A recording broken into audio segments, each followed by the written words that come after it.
This is our history as literary critics. We have to recognize that the discipline that formed in the earlier 20th century was essentially constructed by right-wing intellectuals.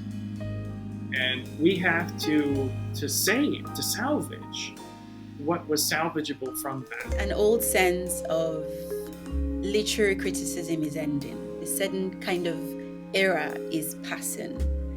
And, I feel a sense of melancholy about it. But I think that it's partly tied to the fact that what counts as literary discourse is also changing.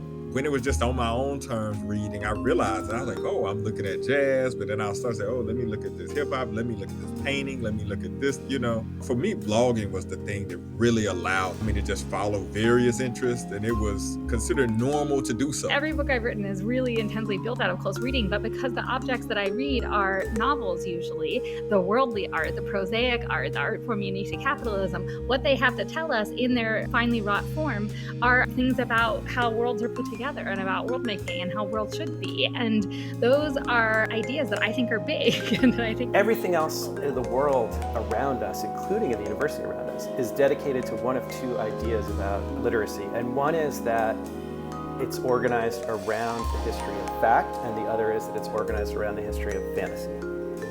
The precise point at which the discipline is most powerful is when it refuses that binary and blends those two in dynamic interaction. That's what we teach, that's what we see that other kinds of intellectuals and media persons don't see. I think that being monolingual and focusing on monolingual is an agency of dispossession. I feel like that's one of the sad things about the U.S. university system, U.S. life, that everything has to be foreignized. Anything that's not English is foreign. And there is a thing that happens when there's this really good grad session, even if it's at 6 p.m, and you exit that room feeling really exhilarated. It doesn't happen always, but it does happen. And, makes you think, okay, not a bad thing that I'm in grad school. $60,000 a year to teach someone, I'm sorry, man, that's a grift, man.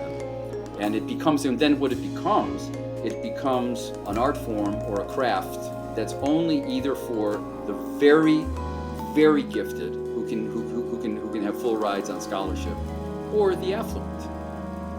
And by and large, it's for the affluent. Even submitting something anonymously over a slush pile, the agent that you're querying is not probably the person that's reading that pitch first. It's probably their assistant who's like 23 years old and making $40,000 a year.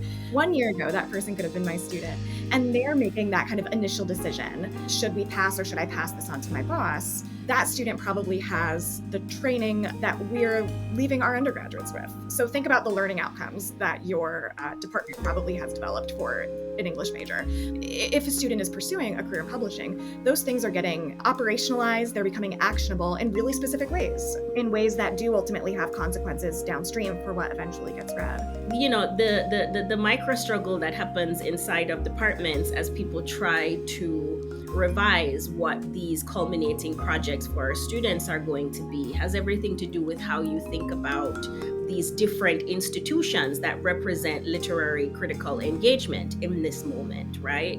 And I wouldn't say the essay-based criticism, long-form essay-based criticism is going away as an apparatus, but I also think it's fast becoming not the only medium, and we kind of want to catch up.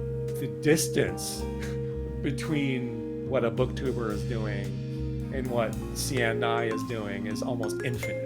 All we do is read books with words in them and make more words about it. What could be more useless? It's so futile. It's like self-perpetuating machine that doesn't do anything except perpetuate itself. So that's why I like literature. Let me say it this way. As soon as I took that step outside of the academy and started full-time in the editor-in-chief position at the LA Review of Books, it seemed very clear to me that the crisis is a crisis of time in all arenas. The intensification of work in academia is happening everywhere. Culture is very, very alive. There's no crisis there, right? People read books, people go to the movies, people watch media all the time. You go to Mexico City, you just walk the center of Mexico City and book fairs, People, play music in the street, and we don't harness that energy. The art here is a kind of performance, right? Where the critic is attempting to do something that they will inevitably fail in doing, given the strictures around which that is produced. But what you're watching for is the beautiful, tightrope walker who will execute as many, death-defying feats of interpretive and hermeneutic somersaults, and then inevitably falls to the mat. I don't want to be combative either, I don't want to try to catch you out, but I kind of want to know what you mean by criticism or literary criticism, because I'm not sure. And I think that one of the things that Guillory's book and all of the stuff around it made me think is that, wow, no one knows what that thing is anymore.